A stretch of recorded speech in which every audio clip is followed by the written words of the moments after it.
Hi, and welcome to our webinar on Jim2 scheduling. A common thing I hear when I talk to customers is that they don't know what they don't know. And as such, we will cover each topic from the basics to advanced usage to make sure that you're all fully informed of each section. At the end of each session, we'll have a Q&A in which you can type any question you like into chat, and we'll either answer live or get back to you with an answer after our webinar. I also wanted to let you know that these webinars and other short informational videos are available in our Learning Centre. You can find this on our website by going to jim2.com.au, highlighting resources, and then clicking the Learning Centre. Finally, before we get started, I wanted to thank everyone that filled out the survey ahead of this webinar. It was great to see what our customer base wanted to know more about around scheduling. There were a couple of points sent in that I wanted to address before the Q&A section of the webinar. So let's start on today's topic, Jim2 and scheduling. Today, I wanted to deliver a webinar based on something that's kind of hidden in plain sight when using Jim2, and that is time. With Jim2, you have the power to show the time a task was intended to take, the time a task actually took, as well as the time that you billed for on the task. We spoke about billable time in the stock types webinar, so if you'd like to know more about that, please check the recording of that webinar out. It has a lot of great info. Today, I wanted to focus on intended time and knowing how long a task should take, as it can help you plan and therefore forecast within your business. There is a tool in Jim2 that can help with this, and it's called scheduling. Jim2 scheduling can show you all the jobs that you have coming up, but there are a few tricks to using it that you'll need to know to get the most out of it. Using scheduling is a great way to keep your whole team informed and on board with any work that's coming up, but that does come with a caveat. If everyone is using Jim2 scheduling, it will all go well. However, if someone uses a different product to schedule their upcoming work, the rest of the team will not have visibility of that person's work. This may result in double bookings or missed opportunities. To help with this, we recommend you move the scheduling entry on the left-hand side of the screen to the top of the screen for each user. This will have scheduling easily available when you open Jim2, which will help everyone gain the same visibility. Before we go too far into scheduling itself, I'll point out that a task list is also available from this screen. The task list will contain all the same information that's available in scheduling's diary view, but might be a bit harder to see times that are available for you to fill. If a task has been created but not associated with an object or has not actually been scheduled, you'll be able to find it in here too. You'll notice that there is a completed checkbox available in this list. When we mark something as completed, it will be removed from this list. The completed checkmark is also available on a task in the allocated resources section when creating or editing tasks. Okay, moving back to scheduling diary view. Jim2 scheduling is set out with a grid to show times and dates in the main pane, with a calendar in the top right and to-do tasks in the bottom right. You can resize these sections by moving the dividers in between them. For the calendar, you'll notice that if a task is scheduled, the date will be in bold, and the selected time range will show as a blue highlight, with today's date being grey highlight. If we quickly jump into options, we can see that the scheduling can show availability based on a timescale that suits you. I'll keep mine at the default of 30 minutes, but you can set this from 5-minute increments to 60-minute increments, depending on your needs. You can also choose to set Saturday and Sunday to be shown as a single column or separate columns, but that setting is only for the display on the monthly view in Scheduling Diary. I'll go over the whole ribbon bar in a second, but first I wanted to show you what's probably the most important aspect of scheduling, and that is the ability to save views. About halfway along the ribbon bar, you'll see a section called Manage Views. With this section, we can jump in between predefined sets of filters and resources to better highlight jobs in a way that you need to see them. By this I mean, we can set a number of conditions with the previous buttons and then save that configuration as a view. This means that each time you want to have access to the same information, you can use this drop-down to select the view that's been saved to quickly switch between the different combinations as needed. It's okay if it doesn't make a lot of sense at the moment. We'll go through the other buttons and the picture will become clearer. Okay, so now let's take a look at the ribbon bar. We have the ability to change between different periods of time, which are mostly self-explanatory. There are a few that I will highlight, however. Work week will show Monday to Friday from left to right, with hours from top to bottom. Your business hours will be coloured a few shades lighter than your out of business hours too. Week will organise in a slightly different way and show Saturday and Sunday. Month and year are pretty straightforward as well. Timeline will give you an hourly view with resources showing from top to bottom. You can pan from left to right to see forwards and backwards through days. And current plus 7 will set the view to start from today and show the next 6 days. This can be great for shorter term planning. Into the next section, and our first drop down is a box labeled Group By. There are 3 entries in here, and you can group by date, resource, or none.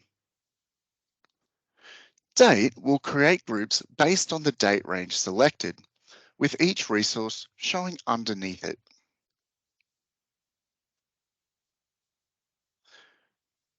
Group by resource will do the opposite, which is to say that it will create a group for each resource and then show the selected date range underneath it. When I refer to resource today, I essentially mean any card file that's been ticked as a user. You might choose to create a user card file for not only your staff, but you can also create them for meeting rooms, equipment, or anything that you'd like available in scheduling as a resource.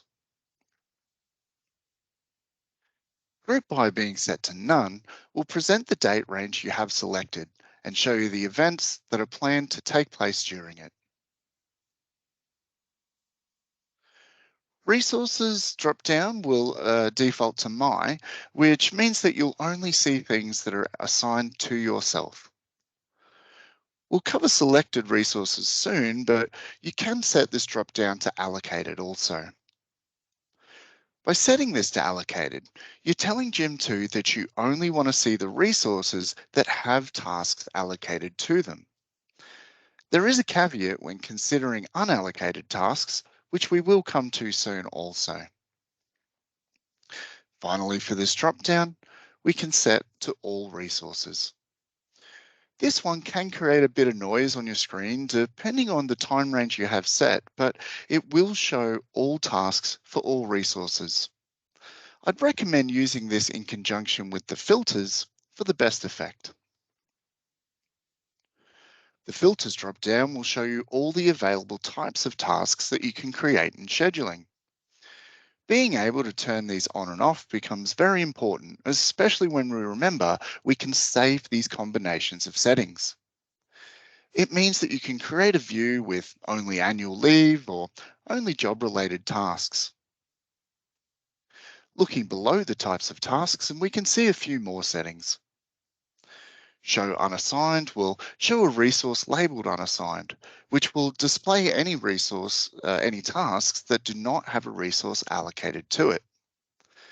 Most methods of creating a task will pre-populate the task with your own name. But if you right-click to create a new task while in the unassigned column, it will not have a resource allocated straight away, and you'll have to manually do it. If you right click while creating a task while you have a resources grouped, it will populate the resource that you right clicked in.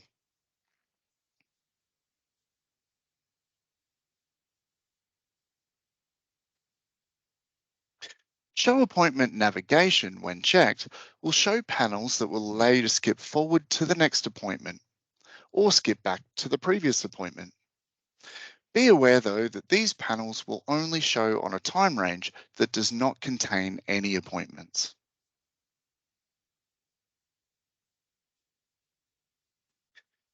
And finally, we have show work time only. This will allow you to limit the range of times visible to only those set as your business hours. Bear in mind that it will not limit the times that are selectable for tasks, only the visible grid for the time ranges that are broken into hours. I personally like to have the whole range of time to be seen, as this is where you can see if a task is created with an incorrect time. It's easier to spot and correct. Next up, we have the Resources button. This is where you can select resources that the previous drop-down was referring to. When you have selected in that drop-down, the Resources button will highlight. Clicking on it will bring up a list of all resources that you can display. Tick the checkbox to the left to select a resource. Typically, these will be users, but it's worth noting again that you can also create user card files for rooms or even tools and equipment to have it display in scheduling. Doing this would allow you to schedule the use of those resources just as you would a user. Okay, so all of those settings can be saved in any combination as views. As I mentioned earlier, this is where the real power of scheduling is. By creating views of these settings, you can see all of your scheduled jobs, holidays, calls, internal tasks, and to-dos, whatever you need. We will go over a few combinations of views that might help you towards the end of the webinar. But first, let's take a look at how to create a task and have it appear in scheduling. There are a few different ways that we can go about it. Directly in scheduling, you can right-click and then select New Task. This can seem inviting as it will pre-populate the start time in line with where you clicked. But unfortunately, it will not pre-populate a few fields that may be more helpful, such as the job it's related to, uh, or if you've right-clicked in the unassigned column, it will not populate a resource. Both of these pieces of information are quite helpful when trying to find the task again, so I'd actually not recommend this method over the others. Next, we can create a task from a job. To do this, while in a job, we can head to the Task tab, shown as the little clipboard. Go into Edit mode and click Add. The same screen will pop up each time a task is created, but this time you'll notice that the job with job number has been populated and the subject of the task has been populated with the description of the item used on the job. From here, you'll only need to set when the job needs to happen, as well as adding a labor type, and then click Add Task. Finally, you can create a number of different tasks with a couple of buttons in the Quick Access toolbar. There are two shortcuts you can use, one to create a quick to-do task, and the other is a drop-down, which will allow you to create a variety of tasks. By selecting the different entries, you're really just skipping changing the type of task instead of changing it in the Create Task window, but this can help reduce clicks.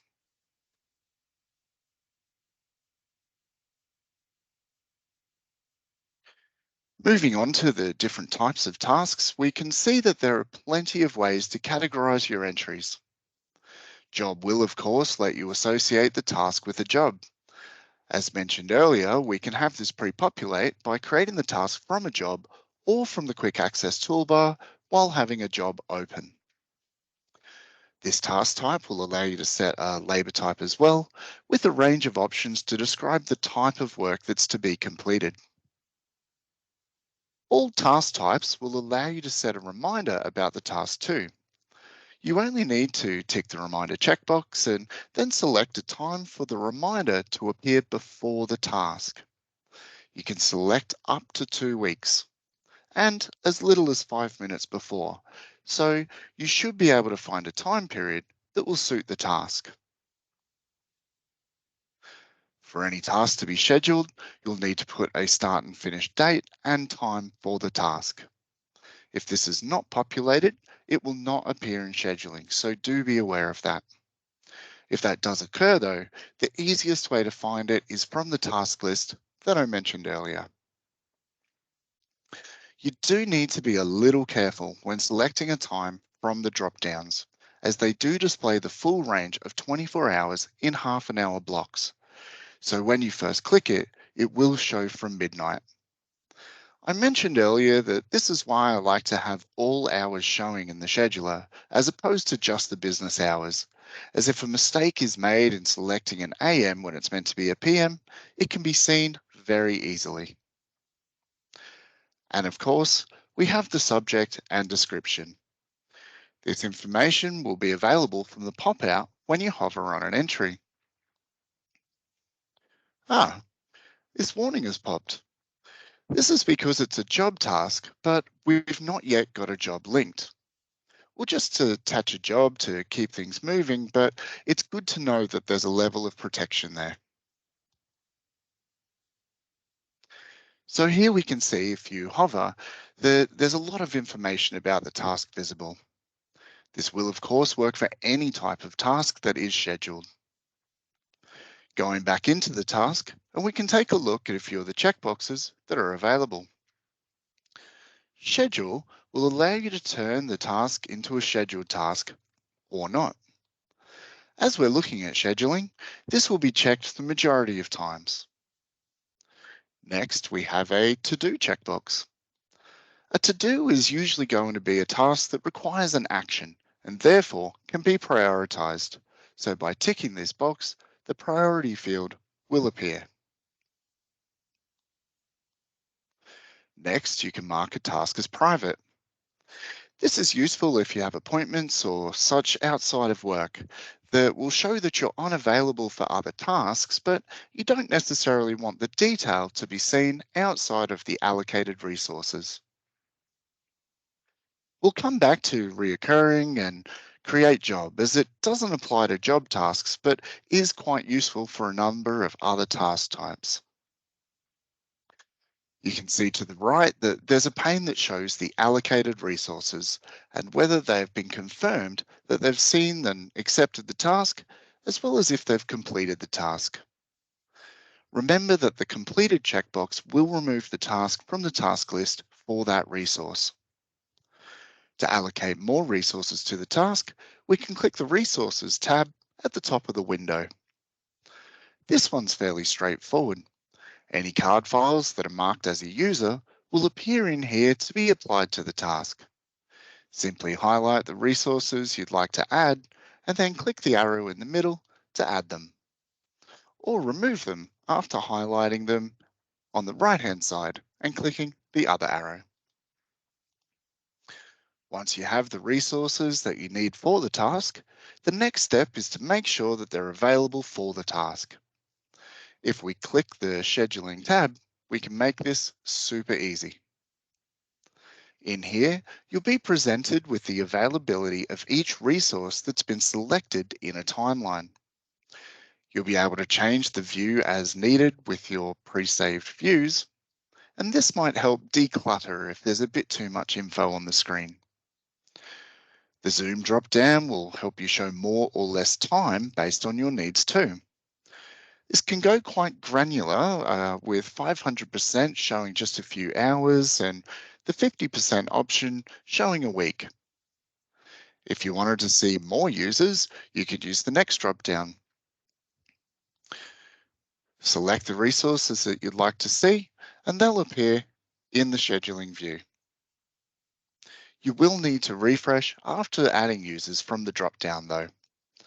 Be aware this won't add those users, add resources to the task. It's simply for seeing their availability. This can be helpful if you aren't sure which resources you have available, making it really easy to see who can be used. Okay, so all of that will work with most task types. If we create another task, we can have a look at some of the other task types and how they might differ. Where a job is only about jobs, a scheduled phone call can be about any Jim2 object or none if you so choose. The main change here is that the labor type will change to a card file, so you can relate the phone call directly to who the call is for. Internal meeting will have the same options available as phone call, as will external meeting. You can schedule a to-do that's unrelated to a job, which can be helpful for a number of reasons, but you can also associate any Jim2 object. As with the to-do checkbox, you get access to the priority dropdown here too. Leave can be associated with a card file, and they'll all appear from the dropdown in here. This is the same for the task type, personal. These task types can be thought about as short, last-minute leave types, either annual leave or sick leave that would be entered on a user's behalf and therefore do not have any resources associated with it. Holiday is a little different in that you don't need to associate it with a user's card file, as it will use the resources to show who's on leave. This would be more used for planned leave that goes over several days. You'll have noticed the all-day event checkbox that's available too, and this is a great way to make use of it. Anniversary is an interesting type as it allows you to set a task associated with an anniversary and set a recurrence. This coupled with a reminder can be a great way to track staff birthdays, annual check-ins with customers, among many other things. If your business performs reviews of jobs, projects, or any other type of Jim2 object, you can create those here. The benefit of using the review type over, say, an internal meeting is that you can also set a priority. And I guess you can also distinguish between a meeting about something and a specific review about the object. The final task type is Managed Service Jobs. You can create a template associated with a project to this task type. And as these types of jobs are commonly recurring, you can set up a recurrence and then it will create a job to go with the task for the project is associated with. Which brings me to the final two checkboxes on the screen, recurring and create job. Create job is probably the easier to explain.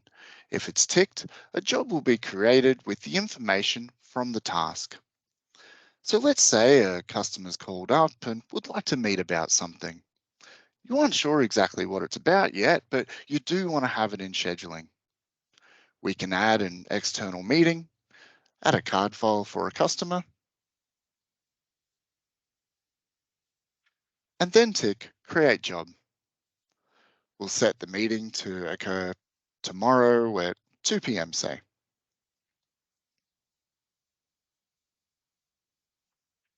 We'll pop a bit of text in the subject and description too. When we tick Add Task, a notification will pop stating that a job's been created. If we go to the day and time that we've set it for, ooh, with the right filters, we can see that a meeting has been scheduled and a job has been created. We can right click either the meeting or the job to see the job directly. Okay, and finally, we have the recurring checkbox. You'll be able to set a recurrence for all task types except for jobs. When you do tick it though, the date and time field will be removed and a new tab will appear. In this tab, you could be able to set the start and end times of the task or set a start time and set a duration, including all-day event. You can also choose the frequency of the recurrence with daily, weekly, monthly, and yearly available, with sub-options to better define when it will occur. Then you can set the amount of time that the reoccurrence will occur over. You can continue the task indefinitely with no end date, or choose to end it after a set number of occurrences. You can also end it by a particular date too. In terms of practical applications, the possibilities are nearly limitless. As mentioned, you can set recurrent calls to check in on customers. You might want to set up staff meetings on a particular day each month, create in-office or on-road days for employees, or even set up national public holidays to appear in your scheduling every year. Going back to the filters, and you may have noticed a couple of entries in the filter that are not immediately obvious as to what they are. There's due job active and due job invoiced, as well as debtor follow-up and creditor follow-up. Due job active will show all jobs that have a due date set against it and are still active. And due job invoiced will show any jobs that have a due date and are invoiced. Depending on how many jobs you have in your system, these can create a bit of noise when viewing scheduling. So unless you're keeping a tight control of your due dates and you're using due dates to show when the work will be performed, this may not be suitable for everyone. There is another type of entry that can appear in scheduling, but you cannot create in scheduling, and that is the debtor and creditor follow-up. To create these, you'll need to go to either a debtor or creditor for a customer, and then add a note, and then set a date to follow up. This is usually used when someone lets you know that they'll pay a little bit further in the future or something of that nature, so that you can add a note to the debtor and have an entry show in scheduling to follow it up on the date they've arranged. This works exactly the same for a creditor too.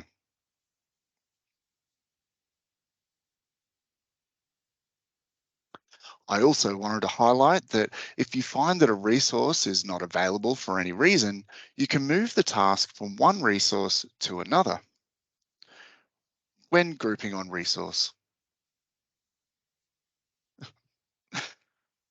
To have the task it's associated with change names. This also works for changing the time and date of the task by clicking and dragging. If you're moving a due job active entry, if we can find one,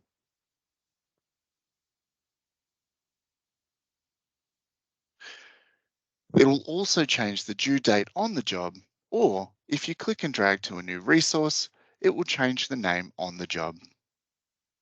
So let's have a look at some practical applications of views and how they can help your business see your upcoming work more easily. We'll start with a view to see all of staff leave. This would be pretty handy to see over a month, I think, and we can set the group by to none. The resources should be set to all so that we can capture everyone's leave. Next, in the filter, we want to uncheck all the task types that are not related to a kind of staff leave. Once that's all set, we can click the Views button and then select Save View As. This is where you can enter a name for the view, which will then become available from the Views dropdown. For the next view, let's see one that shows all tasks related to on-site jobs. This one would be good to set to a work week, I think. This time I've grouped the resources per resource, and I'll select the resources that only perform on-site work. In the filters menu, I have it set to show tasks that are associated with on-site work, including external meetings and post-job reviews. I'll include unassigned here too, as there may be things that are booked that I've not yet allocated a resource to you as well.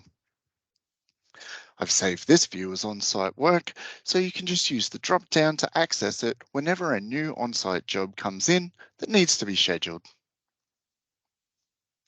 Next, we'll have a look at any financial follow-ups that we need to do. We'll show this one for a single day, but we'll set the grouping to none. Resources can be set to all, and we'll adjust our filters so that we're only looking at debtor follow-up and creditor follow-up. And that's it. Save the view. I have mine called financial follow-ups, and it'll be ready to go whenever we need it. And of course, we'll need a view to get a view of everything that's happening across the business. Let's see one to show everything that's happening in the business today. We've got day selected, and we can set the group by to none, but the resources will set to allocated. In the filters, I'll have everything selected except for due job active and invoiced, as I think it makes a bit too much noise. We'll also make sure that unassigned is ticked to make sure that we're capturing everything. I've saved this one as all day view. There is an integration with Outlook too. To be clear though, the integration is one way. You can sync all the entries in Jim2 across to Outlook. This does not happen automatically though, so you must click on the button in the bottom right corner of the scheduling screen to move things across. When pushing it, it will only bring entries across in which you are an allocated resource. This means that if your name is on it, it will come across. The goal of all of this is to create tasks and have them entered into scheduling. It's really about unavailability and resource management. By creating views that will help you more easily see the staff that you have available for different tasks, you can more easily create a system that will allow you to know that you have your tasks covered. Those tasks can be everything from meetings to phone calls to job tasks and even the annual leave or sick leave of your staff. By having these entered into Jim2, you'll always know who is available and when. Okay, we sure covered a lot today in scheduling. We covered the calendar views, finding time that's available to schedule work, and recording staff leave so everyone's aware, as well as creating scheduling for reoccurring tasks. Before we get to the Q&A, there were a couple of pre-webinar survey responses I wanted to address. First, we had someone ask to see how to set reoccurring jobs. I did mention this earlier, but in case it was missed or glossed over, we cannot schedule reoccurring jobs unless you have the Managed Services edition of Jim2. You can set up reoccurring tasks as previously described, but reoccurring jobs is only available in that edition. If this is of interest to you, please get in touch with our sales team to see if it's suitable for your business. Next, someone asked if there was more development coming to the scheduling section of Jim2. The best way for adding ideas for any part of Jim2 is through our UserVoice portal. Right now, we have nearly 50 ideas to do with scheduling that you can vote on right now. Actually, I can show you how to find them. Simply pop on to our UserVoice forums and search for the section you're looking for. We review all ideas regularly, and when ideas are getting more votes, they tend to get more attention. So jump on and see if there's an idea you'd like to see added to Jim2, or add your own idea. Finally, I wanted to thank you for attending today. I'll leave some information on the screen about how you can get in touch with us. And now I'll hand over to Ian, who can answer any questions you might have about scheduling. Do we have Ian? I have spotted him, and I will allow him to join in. You are muted though, Ian. Well, Ash, that was terrific. I was a Well, little thank you very concerned. much. A little concerned I wasn't going to get my entree there, but that's great. I mean, I think a couple of things that you said there that are worth noting. Scheduling is about unavailability. It's about being able to see who can't help you at a given moment because they're on leave or they're ill or they're working on something else. But I think the other thing that is important is it's a one in, all in. So if we're going to use scheduling in a business, that scheduling has to extend across the whole business and everything needs to be entered into there. So all that unavailability can be seen and the planning can be done. Do Well we have any said. questions? Any questions? Any questions at all?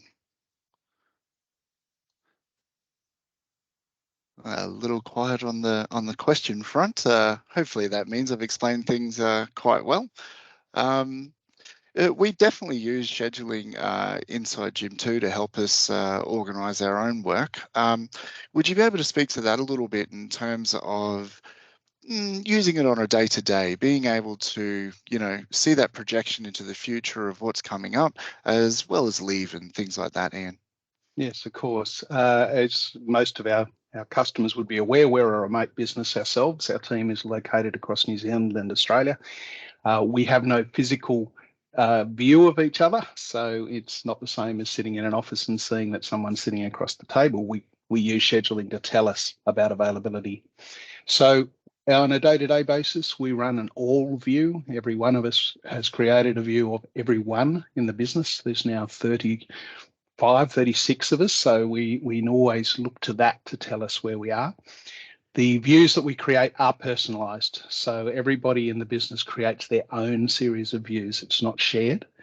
When we look at those views, we're able to see, as I said before, the unavailability, but in so many instances, they're linked to something. For example, they're linked to a job that person would be working on, so we can get a little bit more information about why that person is booked out. We also include in our scheduling our lunch breaks. Now, that may sound a little different way to manage it, but because we run a support team, we need to know who will be covering over lunch and who's available to help the clients. So in that case, it's very, very helpful for us. We can drag them around and move them as they need to be reorganized. And I think that's our primary daily thing. When we talk about work for the future, we're always using it, including the sales team, to look for what availability could be in the future. When we are providing implementations, for example, or we're providing training sessions, we need to know where the gaps are and that we can actually fill those gaps with a resource and that we can see the expertise levels that we have. Fantastic. Thank you. Comment from Mytronic, feel that they would rather be able to share with security. I think that that's a fantastic idea and one I'd love to see on the UserVoice portal to hopefully grab a few votes and make its way into the program. Can I sort a task list by job status? I want to see jobs with status scheduled and then sort by date. Well, job status exists for jobs. It doesn't exist for scheduling specifically. So when we're talking about looking at lists, that's a list of jobs. That's different from our scheduling elements.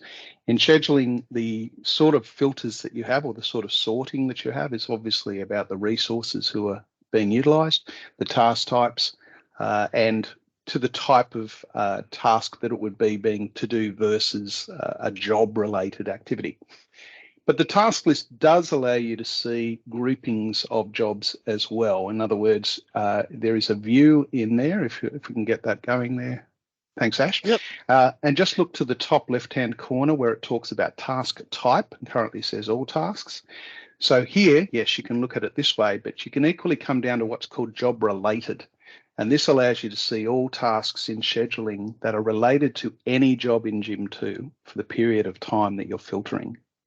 So that could be a meeting related to a job, it could be a phone call, it could be a managed service. So that's a helpful way to look at it.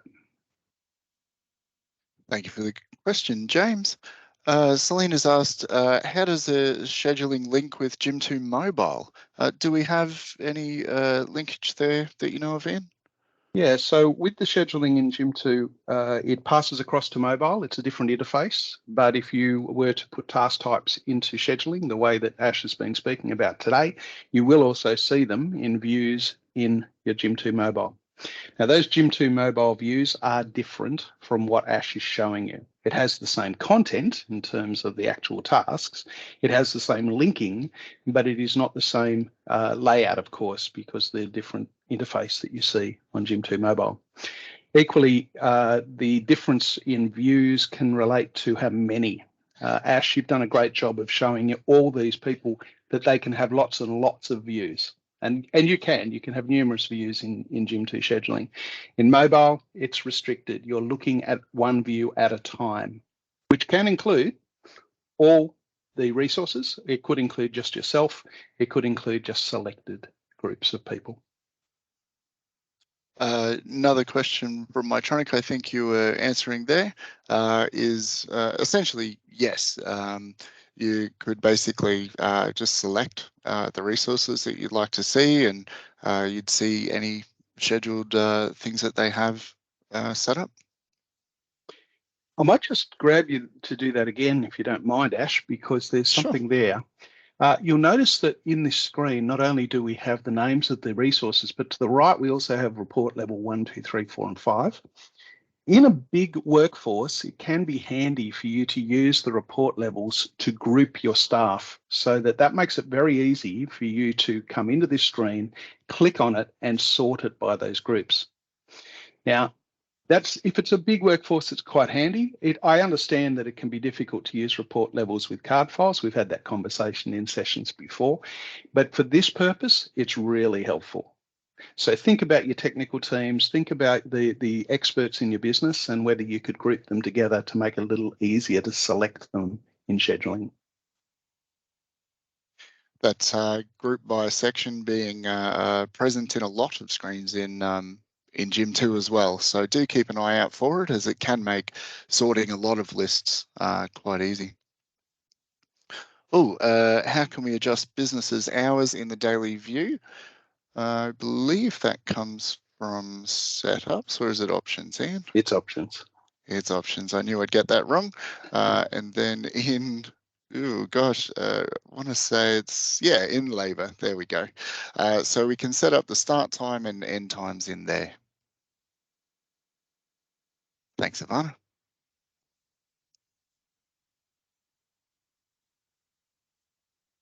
Okay.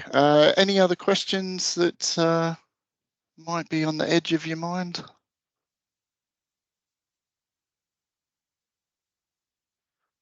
Okay, silence is golden. We might leave it there. Thank you everyone for attending today. Oh, hang on a sec. How are those report levels set up, and for a resource, and how is the resource allocated?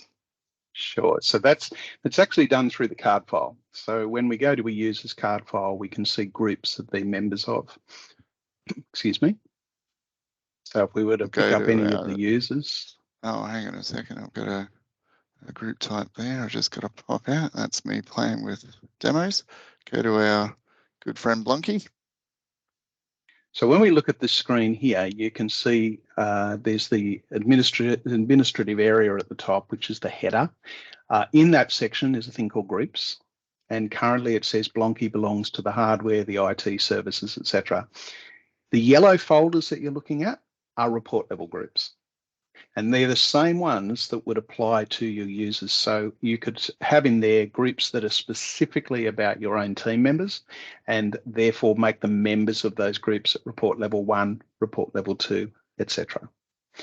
Now, you can equally use this same section for customers anyway. Anybody who's a card file can have report level groups. They're just a bit tricky to use to pigeonhole the individual card files. That's another user. More users. Probably all users, actually. It's probably the list I've got set up. No? Okay. Selena, does it flow onto everyone's? I think what you're asking is, are the views in the scheduler shareable. Is that what you're asking?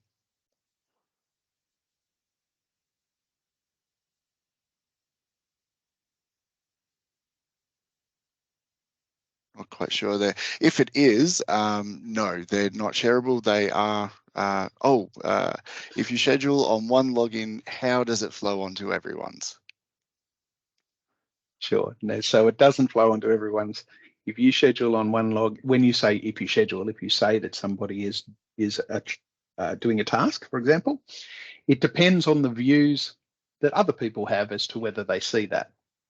So if we were to say, Selena, that in your company, everybody saw everybody's scheduling, so every activity, every task, then if you were to allocate someone to a job in terms of scheduling, yes, it would pass on to everybody else's view.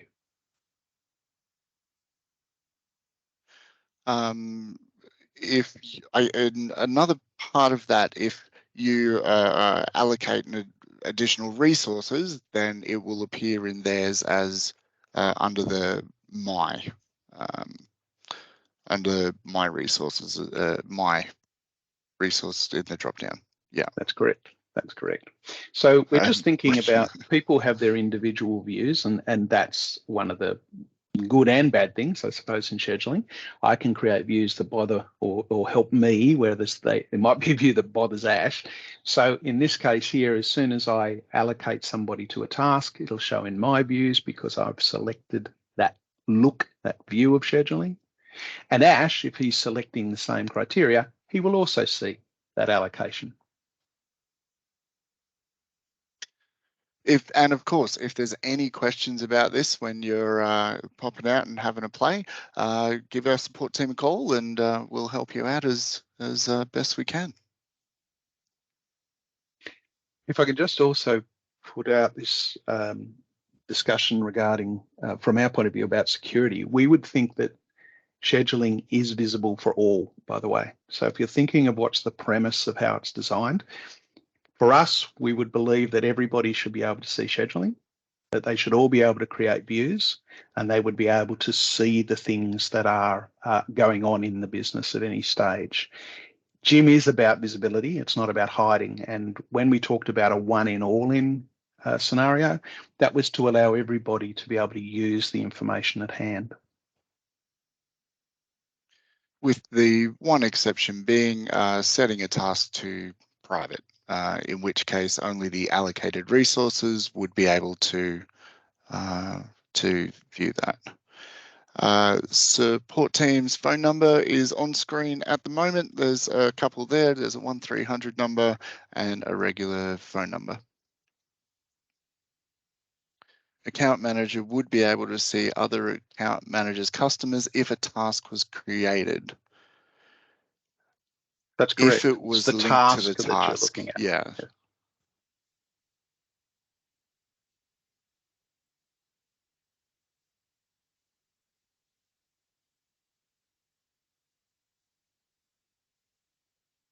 I think we've got 2 crickets. I think we've got to go. So when you set a task to private, what do others see in terms of that user not being available?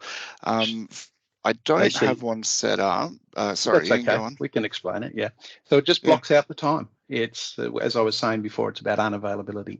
So it simply blocks out the time. If I was looking at Ash and he had a personal element in there, he said that it was private, then I would see a blue block out saying that between 11 and 12, Ash is unavailable, but it won't tell me why. I think it just has the word private on it, doesn't it, Ian? Well, the blue block out, if it's personal, and different types have different colors too. So as I said, because it's about unavailability, whilst you might not be able to see the reason, you'll know that Ash isn't available. Yeah.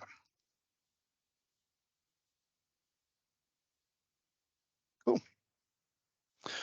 Okay, I think we're probably getting to the end of the questions unless we get a last minute one in.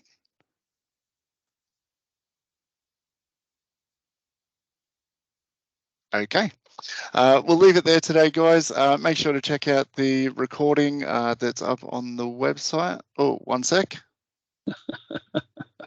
I'm not sure if you're playing with me. I'll allow it. I'm imagining a round table conversation is taking place. Okay. Thank you, Sue. Okay, they've And had their Selena. They've had their seconds. I don't know. There might be some more compliments coming.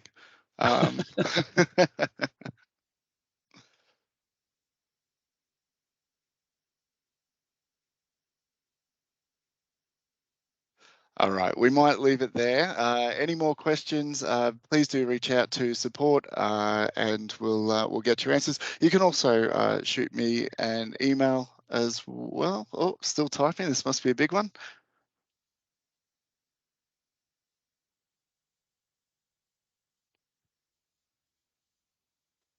Don't you love anticipation? Oh, it's fantastic. If I double click on a task that is job related, I go straight into it.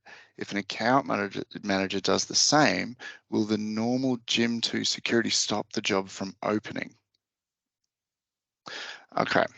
When you double click on a task that's related to a job, it will open the task, not the job. I'm not sure about right clicking and viewing job though.